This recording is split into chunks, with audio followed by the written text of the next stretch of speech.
Need as much finances as possible to come over here. That's and true. so, I say, hey, you're leaving that system, cash out your chips. You Yep. know what I'm saying? Just take whatever you can. Welcome to Pan-African Lifestyle, where we rep the motherland. We post content regularly and invite you to subscribe and share if you're a pal. That's a Pan-African Lifestyler. One of my biggest regrets in moving to the Gambia is that I felt I was not persuasive enough to get the rest of my family to follow suit with us. Now, I was only fortunate enough to have Sweet Juicy Mama and our 3 youngest of 7 children to follow us. I mean, there were 4 more that I felt I was not persuasive enough to get them to say, hey, Dad has never steered us wrong. He might be onto something here. Let's get our crap together and let's follow him. And that didn't happen, guys. We've been here in the Gambia for 50 months. And even though we left with the 3 youngest, we were able to go back and fetch another one. So now we have the 4 youngest with us here in the Gambia. So that's one of my biggest regrets, was I was not persuasive enough to get the entire family to move with us as we started our new life here in the Gambia. One of my biggest regrets, I would have to say, is not getting here sooner. That's another one. I almost talked Rick out of coming here. I'm sure he probably would have left me and came by himself. But yes, I believe that True was that. True that, yeah. one of my biggest regrets Okay. is not getting here sooner. I wish we'd have got here a little earlier. Right. And maybe learned the language. Had we've gotten here a little sooner, maybe we'd have learned a lot bit more about the country. I mean, we're learning now, but maybe I would have learned, Wolof a little sooner. Another regret is not learning while I was over in America. I should have, studied while I was there, and more, being more prepared. Right. For when I was coming here. Okay. But I didn't do it. Right. Now, one of my biggest regrets too now, and that's probably the most important, is, like Sweet Juicy Mama said, not getting here earlier. We listen to all that little negative hype that they kind of, try to shove down our throat in America, saying, hey, stay here. This is the best plan that you got on earth. Yeah, right. Suffering, torture from us, ridicule, imprisonment. This is the best deal you're gonna get, so suck it up. So anyway, that is the top regret, not getting here sooner.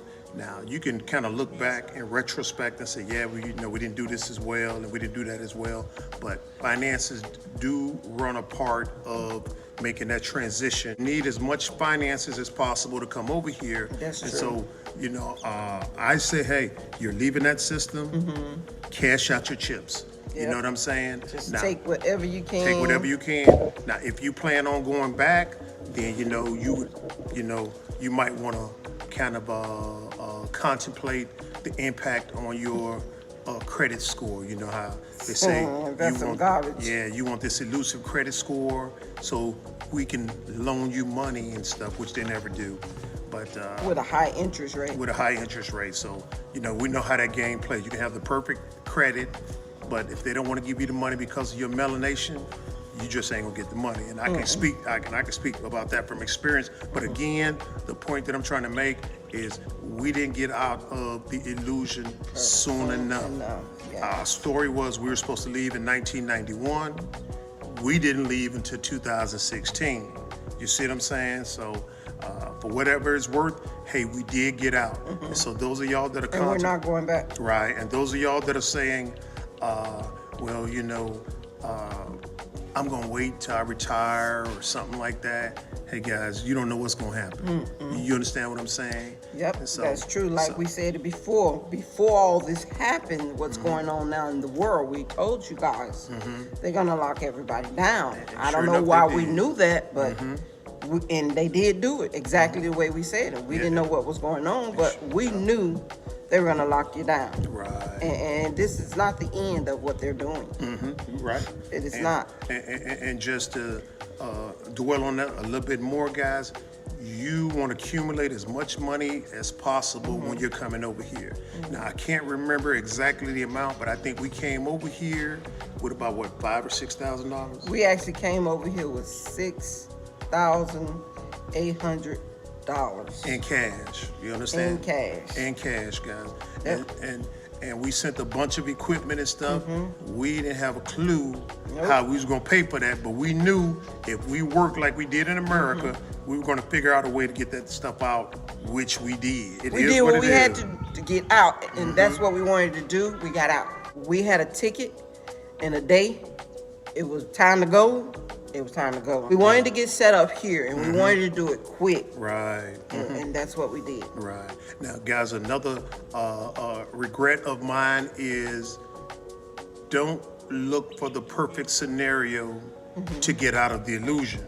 I mean, you just gotta, some of this stuff, you gotta take it on faith. Yes. But, if you wanna establish an income, wait for that time. If you wanna wait till you get perfect health and wait for that time. It You ain't wanna gonna happen. wait for the kids to graduate high school or college or grad school.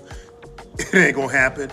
You kind of got to look at it and say, hey, Enough is enough. Enough is enough, and the coast is clear.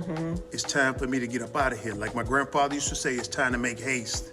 Get the hell out as quick as possible. And so that was another regret of mine, wanting the scenario to be perfect and trying to get out of there. And that was not going to happen. And when I came to that realization it was not going to happen, that's when I said, hey, we out of here. And that was part of me too. When I kept telling you, let's just save a little bit more. That's it. I That's kept key telling point. him this, and Key he was point. like, Key I point. don't think that's gonna work. Let's just go. And Yeah, but the more we saved, it was more bills coming. That was in my America. point. That was my point. It kept coming. Something would come up. I mean, and then we was just like, The vehicle this will break ain't gonna down. work. Same Yeah. thing that's going on over here. We try to put like maybe $2,000 or $3,000 to the side every month, but then a vehicle break down, and then you have to take that out of savings. Cut back on some of those bills and stuff. You know what I'm saying? Take it down to the bare necessity of what you need to survive, and pocket the rest. So when you leave, you have a smoother transition when you come over here, just until you can establish something. You know what I'm saying? And so. And you know, if you got some savings, that's fine. But you know, you got something coming in, you can bank on that too. That So too. don't be worried about, I gotta have 100,000, 30,000, whatever. Unnecessary. Don't worry about that. Just Right. get over here and see what you got. Right. Another regret was being business owners in America, or the illusion.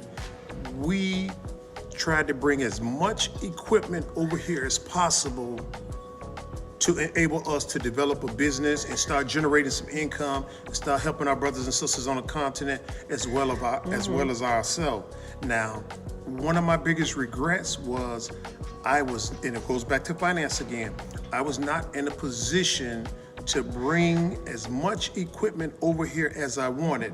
So what we had was two 40-foot containers that we didn't do a very good job of packing, guys. So here's a message now. If you're contemplating coming over here and you're shipping stuff, which we recommend you do. Some people say sell everything and come over here empty-handed. We say don't do that. Don't sell it. Yeah, for us, we say pack as much as you can, food, everything, and fill that trailer to the max.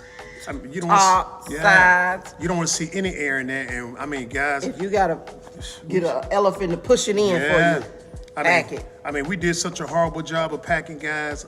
We really lost money on that. Yes, it was so empty. But we did such a horrible job of packing that we had to leave two 40-foot containers of stuff still in America.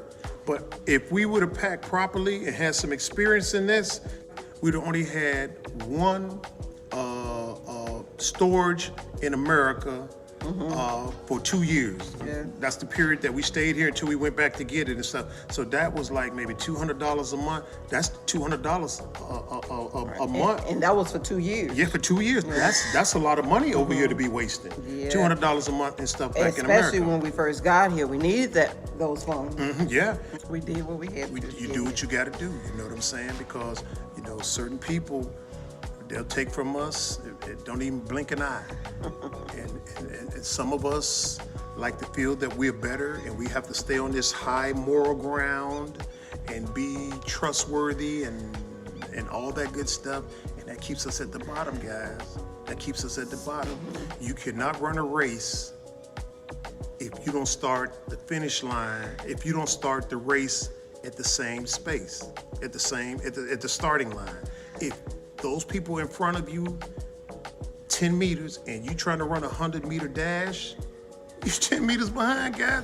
You got to do whatever you got to do to get those 10 meters back to catch up, or you'll never be competitive.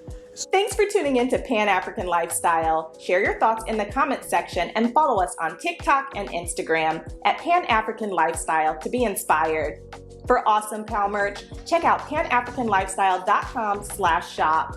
Keep repping the motherland.